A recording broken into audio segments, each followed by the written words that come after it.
আজ থেকে 17 এপ্রিল চৈত্র নবরাত্রি বা বাসন্তী নবরাত্রি। আর এই শুভ দিনে যদি আপনারা ছোট একটি কাজ করতে পারেন তাহলে ঋণ থেকে মুক্তি পাবেন। যারা ঋণ করে ফেলেছেন, ধার করে ফেলেছেন, আজকের আলোচনা তাদের জন্য। দেখুন, এই ঋণ ধার বহুদিন ধরে চেষ্টা করছেন, শোধ করতে পারছেন না, এমন একটা শুভ সময় কিন্তু আপনি পেয়ে গেছেন। এই শুভ সময়ের মধ্যে আপনারা যদি এই ছোট একটি কাজ করতে পারেন তাহলে কিন্তু অবশ্যই এই ঋণ থেকে মুক্তি পেতে পারেন। দেখুন, আজ থেকে যখন চালু হয়ে গেছে, মানে শুরু হয়ে গেছে এই বাসন্তী নবরাত্রি, এটা চলবে 17 এপ্রিল পর্যন্ত। অর্থাৎ আপনি ধরুন প্রোগ্রামটা দেখছেন, একদিন পার হয়ে গেছে, তাহলেও আপনি করতে পারবেন। দেখুন, লাস্ট 3 দিন আপনি এই মন্ত্র জপ করলে আপনার কিন্তু ঋণ থেকে মুক্তি পেতে পারবেন। আর যারা আগে থেকেই করবেন, আজই প্রোগ্রামটা দেখে আজ থেকেই করবেন, তাদেরও হবে 5 দিন, 6 দিন, আর সবচাইতে কম 3 দিন। অর্থাৎ এই নবরাত্রির ভিতরে আপনার এই মন্ত্র জপ শুরু করতে হবে। এর বেনিফিট কি হবে? এর বেনিফিট, আপনি ঋণ থেকে মুক্তি পাবেন। এই নবরাত্রির মাহাত্ম্য অনেক। শুধু তাই নয়, এই নবরাত্রিতে বেশ কিছু শুভ যোগ কিন্তু তৈরি হয়েছে, বেশ কিছু শুভ যোগ, যে শুভ যোগগুলো আমাদের ভাগ্যকে অনেকটাই আগে নিয়ে যাবে। যেরকম তৈরি হয়েছে শশ নামক রাজযোগ, তৈরি হয়েছে মালব্য রাজযোগ, তৈরি হয়েছে গজকেশরী রাজযোগ, তৈরি হয়েছে বোধাদিত্য রাজযোগ, তৈরি হয়েছে লক্ষ্মী নারায়ণ রাজযোগ। মানে এই 9টা দিনের মধ্যে আমরা এই 5টা রাজযোগ কিন্তু পেয়ে যাচ্ছি। তাই এই এতগুলো রাজযোগ, তার তো একটা সুফল আছে, তার সাথে সাথে মায়ের কৃপা। আর এখানে দাঁড়িয়ে আপনি এই মন্ত্র জপ করবেন, আপনার ভাগ্য বদলাবে। অর্থাৎ ভাগ্য বদলাবে বলতে বুঝতে হবে আপনি ঋণ থেকে মুক্তি পাবেন, এটাই স্বাভাবিক। কি করবেন আমি অবশ্যই বলবো, শুধু বলবো শেষ পর্যন্ত ভিডিওটা না দেখলে আপনি বুঝতে পারবেন না। কারণ এটা মন্ত্রের ব্যাপার, কোনো একটি জায়গা আপনি ভুল করবেন, কাজ হবে না। আর যদি সব সঠিক করতে পারেন তাহলেই কাজ হবে। আমাদের মধ্যে কি হয়, যে কোনো কারণবশত ছোট একটি ঋণ করে ফেলি, আর ওই ছোট ঋণটা শোধ করতে গিয়ে বড় ঋণ হয়ে যায়। ধরুন, এই একটা ঋণ ধার যাই বলি না কেন, শোধ করতে গিয়ে 2 জায়গায় ঋণ করে ফেলেন, সেই 2 জায়গার ঋণ শোধ করতে গিয়ে 4 জায়গায় ঋণ করে ফেলেন, তাহলে কি হলো, ছিল ছোট, সত্য হবেই না, আরো বড় আকার নিচ্ছে। সেখানে দাঁড়িয়ে দেখা যায় ম্যাক্সিমাম বলবো তাদের বাড়ি ঘর বিক্রি হয়ে যায়। যারা খুব সচেতন এবং মান সম্মান আছে তারা বাড়িঘর বিক্রি করে দেয় যখন আর পারে না, বা অনেকে বাড়ি ছাড়া হয়ে যায়, বাড়িতেই থাকবো না। তো এইভাবে সংসারটা কিন্তু নষ্ট হয়ে যায়। ঋণ ধার এতটাই কঠিন জিনিস। আর তাই আমি আজ একটা সহজ বিষয় নিয়ে আলোচনা করব। এই সহজ বিষয়টা যদি আপনি করতে পারেন, আপনি কিন্তু ঋণ ধার থেকে মুক্তি পেতে পারেন। দেখুন, আর একটা কথা বলি, আমরা অনেকেই কিন্তু, আমি সবার কথা বলবো না, অনেক কিছু বুঝে ফেলি, খুব অল্পতেই সব জেনে যাই।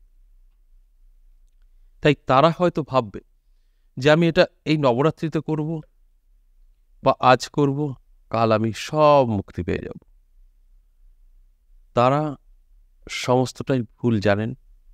এইভাবে কিছু কাজ করে না। কারণ বিশেষ করে আমি জাদু, মন্ত্র, টোনা এসব নিয়ে আলোচনা আজ পর্যন্ত করিনি। তবে আমার জানা আছে, করিনি। দেখবেন আমি শুধু অ্যাস্ট্রোলজি নিয়ে আলোচনা করি, তন্ত্র নিয়ে করি না। আর এই যে আলোচনাটা, এটা ভালো করে বুঝতে হবে, এই রাতারাতি কিছু হয় না। লজিক যেটা বলে সেটা কিন্তু রাতারাতি ভাগ্য বদলায় না।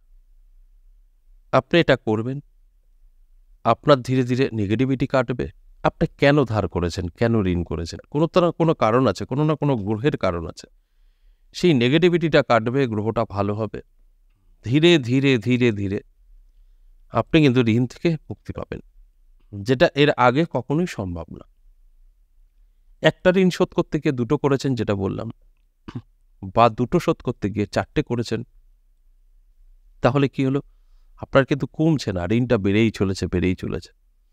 যখনই আপনি এই নবরাত্রির মধ্যে এই মন্ত্রগুলো জপ করবেন, তখন কিন্তু আপনার ধীরে ধীরে ভালোর দিকে এগোবে, অর্থাৎ ঋণ থেকে মুক্তি পাবেন, ধীরে ধীরে শোধ করবেন এবং আপনার যে ঋণ করে ফেলেছেন সেই ঋণের যে মূল্য বা অর্থ বা টাকা, সেটা কিন্তু কোনো ভগবান দেবে না, কোনো গ্রহ দেবে না, কোনো আপনার বন্ধু বান্ধবী এসে দেবে না, আপনার মা বাবাও দেবে না, কিন্তু আপনার শোধ হবে।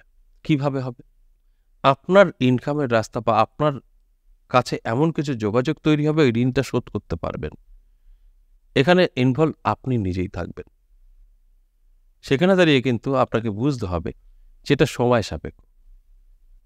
আপনার মধ্যে এমন যোগাযোগ তৈরি হবে যে যোগাযোগের মারফতে আপনি ঋণ থেকে মুক্তি পাবেন, বা এমন কিছু সুযোগ আপনার জীবনে আসবে বা আপনার ইনকাম বাড়বে, যে কোনো কারণেই হোক না কেন, আপনার হাত ধরেই আপনার জীবনের এই সমস্যা। আবার অনেকেই ভাবতে পারেন যে আমাকে হয়তো কেউ ধার দেবে, টাকা দিয়ে যাবে, শোধ করে ফেলবো। তা না, সেটা হবে না এবং রাতারাতি হবে না। তাই এই নবরাত্রিতে আমি বলবো, কি ফল পেলেন সেটা চিন্তা না করে মন্ত্রটা জপ করে যান, এর ফল অবশ্যই পাবেন। আর যদি মন্ত্র জপ করেই ফল পেতে চান, তাহলে কিন্তু কিছু কাজ করবেন। দেখুন, প্রথমত আপনাকে কি করতে হবে সেটা বলি। আপনি যেদিন প্রোগ্রামটা দেখছেন সেদিনই, আমি বললাম লাস্ট 3 দিন, ঘিয়ের প্রদীপ জ্বালাবেন আপনার বাড়ির কোনো জায়গায়।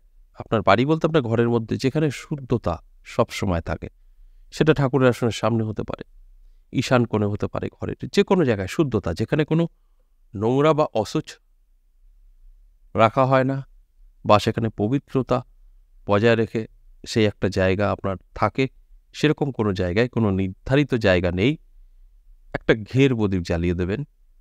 2টো লবঙ্গ দিয়ে ওই প্রদীপটা নিভবে না, জ্বলবে নবরাত্রি পর্যন্ত। নবরাত্রি যখন সমাপ্তি ঘটবে তখন আপনি নিভাতে পারেন।